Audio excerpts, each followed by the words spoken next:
Hey guys, Ice McFall here. I just got back from my trip, so I'm finally making videos again. Sorry for the 2 weeks.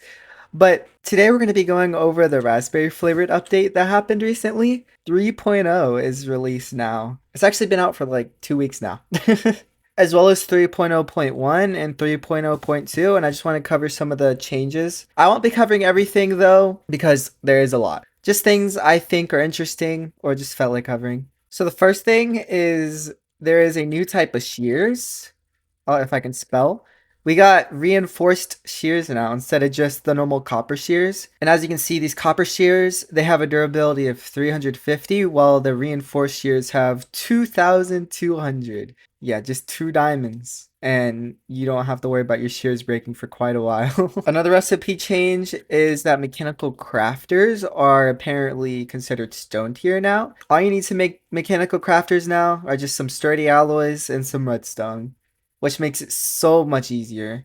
And this means you can make mechanical crafters before even entering the nether. However, along with this change, there's a lot of items now that you can only craft using the mechanical crafters. So in that list, we have diamond armor. And this is interesting because iron armor was actually kind of easier to make than diamond armor in some ways. Because iron armor, you have to press down the iron. However, diamond armor, you could just craft it. You don't really need to press down the diamonds or anything. So this makes it more balanced, I feel like. Griefer armor is also crafted in the mechanical crafter now, along with sanguine armor, copper back tanks, item magnets, and I guess they require more magnetite now as well. Tridents, echo rings, and schematic cannons.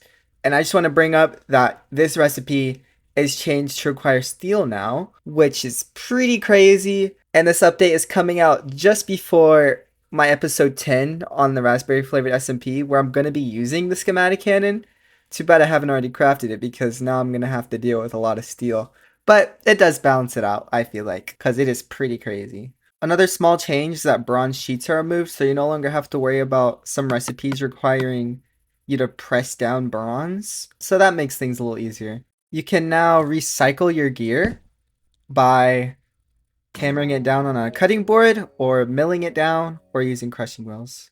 And that diamond chest plate gave me 16 diamond shards, which is only like 2 diamonds. So it's not anything crazy, but it's something. There's a few tablet recipes that were changed. The only one I'm going to cover is the Beastly tablet recipe. I think it just requires 1 less bear fur. I wanted to bring that up because I love multi-leap. So if the recipe changed, I just had to check that out. There has been some tweaks to how paper related items look. So yeah, this is new paper texture, along with sandpaper looks a little different. I believe it also affects books and book and quills. It might affect a few other things as well. It affects the atlas, and I see it affects the map as well. So in Raspberry Flavor, there was this interesting mechanic where if you threw certain items through a nether portal, they would actually change into a different item. It was called warping. However, that mechanic was removed and is now replaced by haunting from Create. And haunting is this right here. This is a nice change because it could be really weird to automate stuff going through another portal and coming back, I guess. I'm pretty sure that throwing cobblestone through the nether portal turned it into blackstone or something.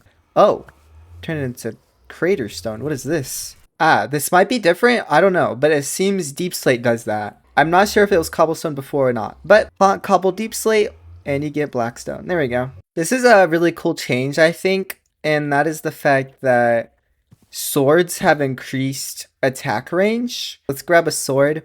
And this affects all swords along with the other weapon variants. Alright, so as you can see, we can place a creeper here. And if we go into survival, you'll see that we can't hit the creeper from here. There we go. You can hit it now. And if we pull out the sword, we can go back a little bit, maybe to like here, and still hit it. Can we go back any further? Wow, we go quite a distance. The weapon reach distance is increased by 0.5. There are some snowball changes. Very random, I know. They have a particle effect now, which is really satisfying. What the heck? I love that. I really like that effect. And they also give the chilled effect to entities they hit. I'm not sure what that means. I think it might slow them down and stuff. Can I hit myself with it? Let's see. And there we go. Oh my gosh. So yeah, we get slowness and we kind of freeze. I think it'll be easier to show this off with the flinger. We get slow and our screen zooms in. It's basically like powdered snow, right? Now, if I grab a bunch of these and I go into survival, can I freeze myself to death? Let's find out. You can! But what if I only do it once? I got hit by one. Okay. Getting hit by one is not enough to take damage, I believe. Also, you'll see that the snowballs have a little bit of a cooldown, which is a quarter of a second. Alright, the last thing I want to show you, something that's quite cool, that are going to be pretty useful. These are these little rocks that, as you can see, can be found in loot chests, underground urns, and occasionally drop from deepers. However, the deep slate dwarf geode can be dropped by peepers instead of deepers. And the blackstone dwarf geode is dropped by magma cubes. These can be cracked open to obtain ores, so let's see what they give. Apparently the crushing wheel is going to be the most efficient way to get these items. It seems to give more than milling it or hammering it on a cutting board. It gets progressively more efficient. Also, you can see the crushing wheel looks a little different. Probably because they require steel now. The regular geode is going to give you copper nuggets, zinc nuggets, iron nuggets, and gold nuggets.